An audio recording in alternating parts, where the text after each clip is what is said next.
ya, mading bergilir sekolah kita. Bapak dan Ibu di sini bisa lihat di gambaran tentang murid. Di sini ada sebuah mading Malika dan ada banyak siswa yang membacanya. Nah, itu harapannya adalah kedepannya siswa dapat mengapresiasi, dapat membaca juga dan menambah pengetahuannya melalui berliterasi melalui mading yang dilakukan secara bergilir. Baik, Ibu juga bisa lihat di sini ada beberapa anak, ya 2 orang anak. Sebetulnya mau banyak, yang bikinnya cuma gambarnya lama. Ya, jadi ini di sini ada gambar anak sedang membuat mading, di belakangnya ada buku. Tentunya mading yang mereka buat harus berdasarkan referensi yang baik ya gitu. Jadi mereka juga belajar berliterasi gitu ya dalam menulis itu. Sementara itu di gambar yang kedua, di sini ada gambar kepala sekolah dan guru. Jadi di sini kepala sekolah dan guru sedang bekerja sama. Walaupun kecil tapi menarik. Nah, diharapkan kalaupun sekolahnya kecil tapi kalau bersih, banyak pepohonan, bisa membuat siswa menjadi betah, nyaman dan lain sebagainya. Kemudian warga sekolah termasuk orang tua seperti apa yang saya harapkan ya sama mendukung mendukung program sekolah. Itu saja yang bisa saya sampaikan. Sekian, assalamualaikum warahmatullahi wabarakatuh. Keberlangsungan pembelajaran salah satunya adalah membuat siswa dan semua warga nyaman, karena sekolah itu adalah seperti atau ibarat rumah kedua dari kita semua. Nah, ini mohon maaf ada bukan perbaikan yang ganti nama, tapi pada intinya sama. Karena kalau kemarin itu ada tol, itu sebelum saya istilahnya memaparkan program saya ke kepala sekolah. Nah, setelah dipaparkan, itu ternyata ada masukan dari kepala sekolah, katanya ganti aja jadi resik toilet atau disingkat dengan resto. Bisa sambil makan? Ya, ya. Tapi di sini ya toilet. Jadi dalam arti semua warga itu nyaman, aman dalam istilahnya menggunakan toilet. Ya, karena kalau kita tidak nyaman menggunakan toilet, kita dengan cara misalnya dengan menahan karena kepala sekolah saya terus terang alhamdulillah sebagai penggagas toilet. Jadi sejak beliau ada di sekolah itu toilet itu dibangun dan diperbanyak gitu ya. Ya cuman dari sana mungkin penggunaan toiletnya itu yang istilahnya tidak kurang paham mungkinnya semua warga. Jadi akhirnya si toilet itu kadang ya terbengkalai. Jadi akhirnya bau gitu seperti itu ya. Jadi yang diharapkan dari kepala sekolah itu dia tersenyum. Kenapa? Berarti menginginkan bahwa semua warga itu bijak menggunakan toilet gitu ya. Kemudian dari guru diharapkan, karena guru itu sebagai mungkin pembimbing semua siswa, itu bisa membimbing siswa cara menggunakan toilet yang bijak itu seperti apa. Karena kita tahu bahwa murid itu berdiferensiasi dari berbagai latar belakang keluarga yang berbeda, mungkin dengan cara penggunaan toilet itu yang bermacam-macam, apalagi di sekolah saya itu keluarga yang lain. Nah, kemudian dari siswa itu dia itu merasa nyaman, aman ketika dia berada di sekolah dan dia itu bisa menggunakan toilet secara bijak. Nah, kemudian dari orang tua itu merasa tidak khawatir atau merasa anak itu nyaman berada di sekolah. Seperti itu mungkin ini program saya ke depan. Kalau untuk toilet itu insya Allah sudah dipisah laki-laki dan perempuan. Cuman ya mungkin di sini program saya itu bukan berarti siswa yang harus turun tangan untuk bersih-bersih. Kan karena ada caraka ya yang membersihkan, tapi ini lebih cenderung ke menyadarkan semua warga itu menggunakan toilet yang bijak. Seperti Peliharaannya ya Bu. Ya betul, karena kita tahu ya istilahnya toilet yang segitu banyak, caraka yang sekian orang itu tidak akan setiap waktu seperti di mall bersih gitu ya. Ya mungkin dari kembali lagi kalau misalnya ini E-nya adalah EduFair gitu ya. EduFair of Mini. P-nya itu di tengah-tengah soalnya Mini Empirical Research gitu ya. Itu akronimnya. Kemudian ini seperti apa kegiatannya gitu ya, karena tempo hari sudah saya paparkan kegiatannya itu akan menghimpun beberapa mata pelajaran yang ada di sekolah untuk melaksanakan satu proyek makro gitu seperti itu. Nah, Jadi yang saya gambarkan di sini adalah bagaimana anak-anak murid ini, lingkungan belajar siswa ini menjadi tergambar secara berdiferensiasi. Ini di sini maksudnya saya jelasin aja ya mungkin gambarnya. Ini misalnya di sini di bawah pohon ada anak yang di bawah pohon ini lagi meneliti apa yang ada di pohon itu, seperti apa pohon itu misalnya gitu ya. Kemudian ini ada yang sedang menggambar sesuatu di sini gitu ya. Kemudian ada yang sedang membuka laptopnya, ada yang sedang hanya mengamati saja, duduk-duduk saja gitu ya. Kemudian ada yang sedang mengamati perbedaan sesuatu gitu ya, ada yang sedang mengamati. Jadi ini gambaran gitu. Sebenarnya saya pengen menggambarkan lebih banyak lagi seperti yang sudah saya sampaikan tempo hari. Ini risetnya itu tidak tergantung, tidak hanya tergambar apa yang ada di depan saja, tapi bisa segala sesuatu sesuai dengan minat anak-anak gitu ya. Tapi karena berhubung saya tidak bisa menggambarkannya, jadi mohon maaf tidak tergambarkan. Itu untuk jadi lingkungan siswa itu nanti anak akan memilih ya salah satu topik yang dekat dengan dirinya untuk dijadikan riset gitu ya, dan kemudian dipublikasikan nantinya gitu ya. Kemudian ini di sini untuk warga sekolah di sini termasuk ke orang tua, saya gambarkan dengan puzzle yang saling melengkapi gitu ya. Jadi saling melengkapi satu sama lain antara guru, satu guru dengan guru yang lain, siswa dengan guru, kepala sekolah dengan guru, dan orang tua. Ini akan bahu-membahu. Kenapa? Karena untuk riset ini tidak mudah ya untuk anak-anak itu, karena misalnya ada riset yang tentang makanan, otomatis anak itu harus mengeluarkan biaya lebih untuk menyiapkan makanan yang akan di risetnya itu gitu, seperti itu ya. Kemudian untuk guru gitu ya, untuk karena memang butuh kolaborasi yang yang solid gitu ya, antara satu guru dengan satu yang lainnya. Sebetulnya saya sudah memaparkan dalam bentuk tulisan itu. Jadi setiap mapel, saya contohkan gitu ya, untuk IPA itu bisa bergerak dalam metodologi penelitiannya gitu ya, membimbing anak-anak mau yang ada yang ke bidang IPA itu dipegang sama yang guru IPA gitu, seperti itu. Kemudian ada yang olahraga dipegang sama guru olahraga pembimbingnya. Kemudian untuk yang PAI gitu ya, PAI sama PKN itu bisa mengarahkan anak-anak untuk ke adab bagaimana cara bersilaturahmi dengan orang yang akan diriset sama kita gitu ya. Tidak asal tolong ya isiin gitu, tidak asal seperti itu gitu. Jadi kita semua bisa bergerak di situ. Untuk guru matematika bisa memvisualkan dari yang hitungan-hitungan, misalnya angka-angka itu bisa menjadi tabel, kemudian jadi diagram yang untuk divisualisasikan nanti di science fair nanti gitu ya. Kemudian untuk kepala sekolahnya saya gambarkan dengan hanya kepala sekolah ini akan lebih senang gitu, karena tadi ya untuk guru juga kan lebih memudahkan untuk pengambilan nilai ini. Rencananya kalau saya di ACC nanti dan disepakati oleh semua guru, yang paling susah sebetulnya di sekolah saya itu adalah merangkul semua guru gitu ya. Kalau untuk kepala sekolahnya sudah ACC, kemarin sudah ngobrol, dan insya Allah ini akan digulirkan programnya di tahun yang akan datang. Jadi ini kalau sekolah itu sudah ACC gitu ya, jadi sudah oke, senang gitu ya, seperti itu. Nah untuk guru-gurunya Bu Pak yang masih agak ada beberapa yang mungkin menganggap apa sih gitu ya, aku kayaknya nggak gabung gitu, seperti itu. Karena memang tipikal guru itu kan beda-beda ya setiap orangnya. Seperti itu mungkin untuk program yang akan saya usung, yang akan saya gagas di sekolah saya untuk di semester depan, tahun depan.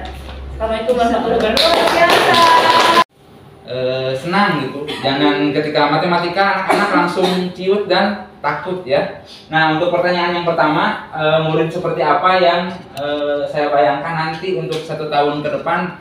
Saya ingin anak didik saya bisa belajar matematika itu dengan tidak takut, ya, tidak takut, dan mereka itu bisa meningkatkan minat dan motivasi siswa dalam belajar matematika dengan program yang saya jalankan ini. Alhamdulillah kemarin sudah sempat dilaksanakan, dipraktekkan Bu di dalam kelas. Alhamdulillah anak-anak sangat senang sekali. Saya mempraktekkan yang ular tangga ya Bu, yang ular tangga di dalam kelas. Saya bikin banner, print banner yang gede, jadi anak-anak bermain peran di situ.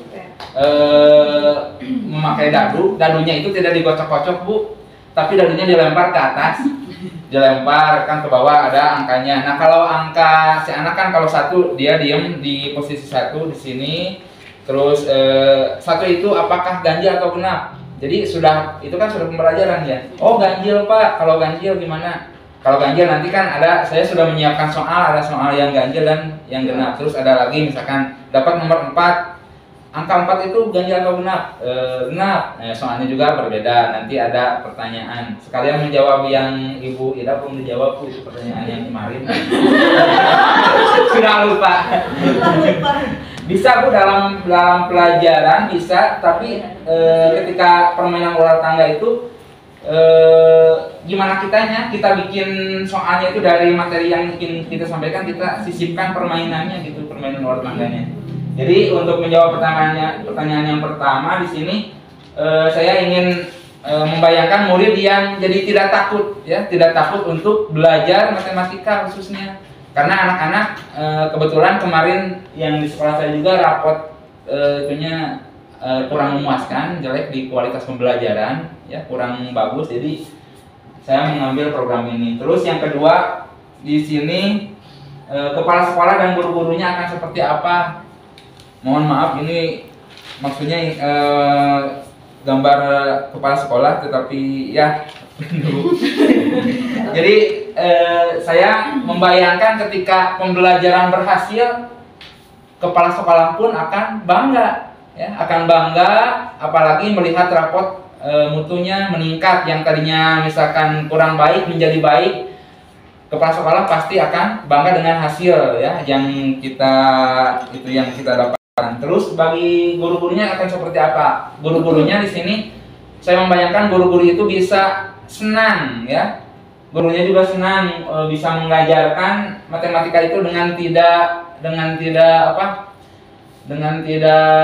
kan suka di kelas itu dengan tidak marah-marah ya, mengajarkan matematika benar Bu. Saya juga iya dengan esmosmi. Jadi membelajarkan matematika itu sudah tidak zamannya lagi dengan kamu nggak bisa misalkan di atau apa. Jadi guru-gurunya juga mudah-mudahan sudah tidak ada lah zaman-zaman yang itu mungkin zaman yang dulu ya. Tidak, jadi ketika membelajarkan matematika itu dengan senang, membuat suasana kelas juga akan menjadi lebih menyenangkan, tidak menyeramkan dan menakutkan ya.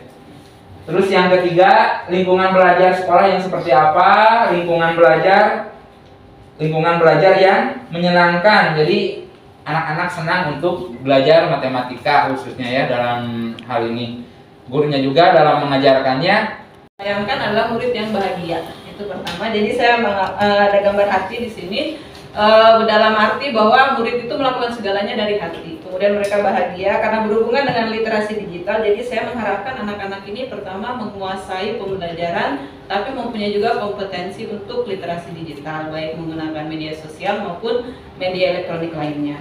Kemudian bagaimana dengan gambar kedua, bagaimana dengan guru dan kepala sekolah. Jadi di sini adalah anak-anak sedang belajar di laptop. Ini saya memvisualisasikan anak-anak belajar di laboratorium komputer. Bisa juga anak-anak itu menggunakan gadget masing-masing di kelas, dan saya menggambarkan gurunya sedang berada di depan ya. Jadi gurunya membantu untuk membimbing dan saling berkolaborasi dengan rekan guru yang lain. Dan kepala sekolahnya di sini saya gambarkan pakai mahkota ya. Jadi biar keren gitu. Jadi kepala sekolahnya menggunakan mahkota. Dalam arti bahwa beliau ini sebagai manajer di sekolah. Ya, mereka itu bisa menyampaikan idenya bisa melalui tulisan, bisa melalui gambar, ataupun apapun itu. Kalau mereka itu hobi menuliskan resep, bisa saja dengan menuliskan resep, berbagai macam resep nanti bisa dibukukan ataupun dipajang di papan atau papan pajang di kelas masing-masing. Karena saya lihat masih banyak kelas-kelas yang papan pajangnya itu kosong, jadi bisa dimanfaatkan untuk hasil karya mereka.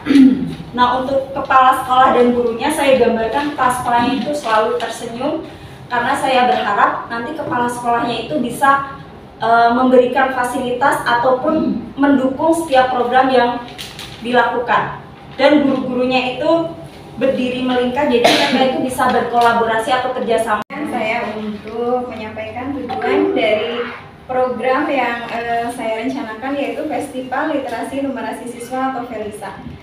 Untuk pertanyaan yang pertama, murid seperti apa yang Bapak Ibu bayangkan? Saya di sini menggambarkan murid laki-laki dan perempuan yang sedang memegang buku. Buku adalah jendela ilmu. Maksud dari gambar ini adalah tujuan dari program ini adalah agar peserta didik memiliki kemampuan literasi dan numerasi. Karena kemampuan literasi numerasi itu adalah kemampuan dasar yang harus dimiliki dalam kurikulum Merdeka ini, sehingga nanti anak-anak bisa memecahkan masalah dalam kehidupan sehari-harinya. Kemudian yang kedua, untuk guru dan juga kepala sekolah. Untuk gurunya, guru-guru yang selalu bersinergi dan berkolaborasi untuk meningkatkan mutu sekolah, terutama dalam literasi dan numerasi. Dan untuk kepala sekolahnya, saya lakukan, tapi memang ini sudah berjalan hanya di kelas gitu, belum keseluruhan di semua pelajaran. Nah, ini namanya KPK, Tangkap Potensi Siswa. KPK itu singkatan dari Kreativitas Pameran Kelas.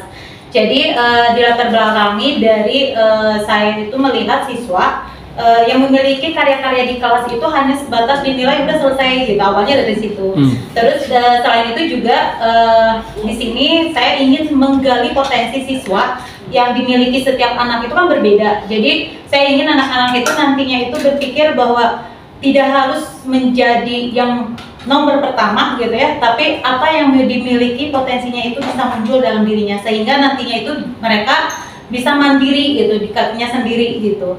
Karena kalau saya pikir di kesenian itu orang yang kreatif itu tidak akan habis tidak akan habis ide dan tidak akan sampai susah hidup gitu. Itu jadi saya ingin memahamkan kepada siswa tidak. Bapak Ibu semuanya, program saya berjudul Chase the Dream ya, mengejar mimpi. Ini dilatar belakangi sebenarnya dari histori pribadi gitu ya. Dulu saya selalu dari kecil punya cita-cita menjadi seorang guru. Ya, sampai SMA saya bahkan mau ikut dalam jenjang beasiswa menjadi guru. Tapi karena orang tua tidak setuju dan disampaikan apakah itu benar cita-citamu gitu ya, ataukah cuma terinspirasi aja, padahal sebenarnya bukan gitu ya. Nah, program ini jadi saya merasa seorang anak SMA membutuhkan program ini, di mana dia akan mensimulasikan, mencoba profesi yang diimpikannya itu, gitu ya. Apakah cita-cita yang dia impikan adalah benar seperti yang dia bayangkan? Apakah sesuai dengan harapan dan potensi yang dia miliki? Dan kreasi atau yang disingkat dengan Kamis Aksi. Nah, sesuai dengan visualisasi gambar saya, yaitu murid seperti apa yang saya dambakan, yaitu murid yang pertama yaitu religius. Nah, sesuai dengan visi sekolah dan sesuai dengan keinginan saya itu anak itu harus mempunyai dasar ilmu agama yang kuat. Dengan di sekolah kami itu kan luas sekolah cuma 462 meter persegi, tetapi ada salah satu kelas yang digunakan untuk khusus kegiatan keagamaan. Nah, kemudian murid yang mempunyai karakter, yaitu dia tidak lupa jati dirinya, dia tidak melupakan budayanya, yaitu makanya kita membuat kegiatan Kamis karakter dan aksi. Kemudian yang kedua, karena sekolah kami ini kan ada 2 sesi, yaitu sesi yang pertama kegiatan yang Bandung Masagi, yaitu yang kegiatan Kamis Nyunda itu berjalan. Kemudian perkenalkan, nama saya Nonolani. Saya mempunyai program di sekolah itu tentang Aku Kancil. Artinya adalah agen perubahan anak-anak cinta lingkungan sesuai dengan visi sekolah saya, yaitu CIS gitu ya, cerdas, iman, sehat, dan cinta lingkungan. Jadi memang di latar belakangi juga kesadaran sadar lingkungannya kurang gitu untuk siswa-siswa kami. Nah, yang pertama, murid seperti apa yang Bapak Ibu bayangkan? Tentu saja yang saya bayangkan adalah tentang murid-murid yang sadar akan lingkungannya, karena sebelum belajar mereka pasti harus nyaman dulu gitu ya, lingkungannya asri, nyaman gitu. Nah, lalu yang kedua, kepala sekolah dan guru-guru, guru-gurunya akan seperti apa? Nah, tentunya sebelum memprogramkan Aku Kancil ini, saya berdiskusi gitu ya. Sebelumnya mohon maaf, saya emang jawabannya sedikit sekali karena bingung mau gambar apa gitu ya. Nah, untuk program yang saya rencanakan itu Komet, judulnya Komunitas Matematika. Latar belakangnya itu karena Yang pertama, saya ingin anak-anak itu bisa berpikir secara logika yang nantinya akan bermanfaat di kehidupan sehari-harinya. Bukan hanya di kehidupan sehari-hari juga, tapi kan menunjang di program keahlian masing-masing. Karena kebetulan saya mengajarnya di SMK. Jadi saya berharapnya komunitas matematika ini bukan hanya untuk belajar matematika secara menyenangkan, tapi juga mengasah berpikir logika anak-anak. Makanya di sini saya menggambarnya anak-anaknya berpikir logik gitu kan. Terus selain itu anak-anak juga bisa berprestasi di bidang sains, terutama matematika. Jadi ikut-ikut olimpiade gitu kan supaya jadi anak yang berprestasi. Terus yang selanjutnya untuk di sini saya menggambar kepala sekolah sama guru-gurunya cuma 2 karena bingung ya gambarnya. Nah ini program saya Glistik. Kenapa saya ini perempuan ya? Karena biasanya di sini murid yang selalu tersenyum, yang menciptakan gambar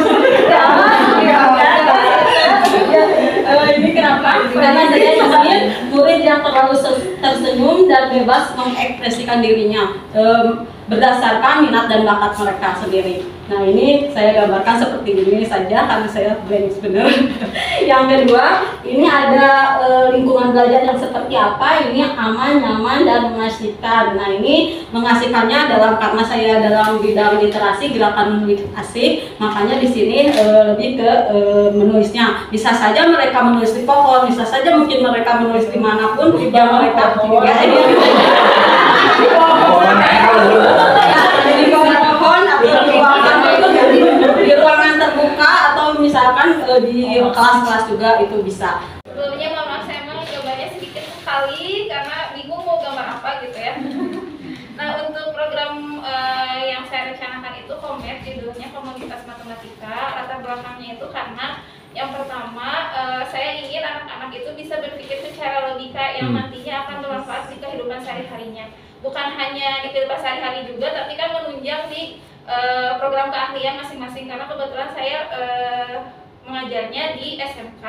Jadi saya berharapnya komunitas matematika ini bukan hanya untuk belajar matematika secara menyenangkan, tapi juga mengasah berpikir logika anak-anak. Makanya di sini saya menggambarnya anak-anaknya berpikir logik gitu kan. Terus selain itu anak-anak juga bisa berprestasi di bidang sains, terutama matematika. Jadi ikut-ikut olimpiade gitu kan supaya jadi anak yang berprestasi.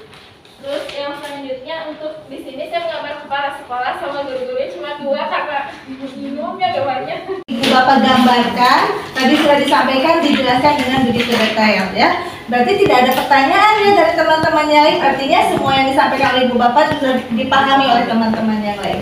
Oke Ibu dan Bapak, mohon maaf, tadi saya bukan contoh yang baik Ibu Liliani, tidak menerapkan diferensiasi dalam pembelajaran. Karena semuanya harus memvisualisasikan dalam bentuk yang sama.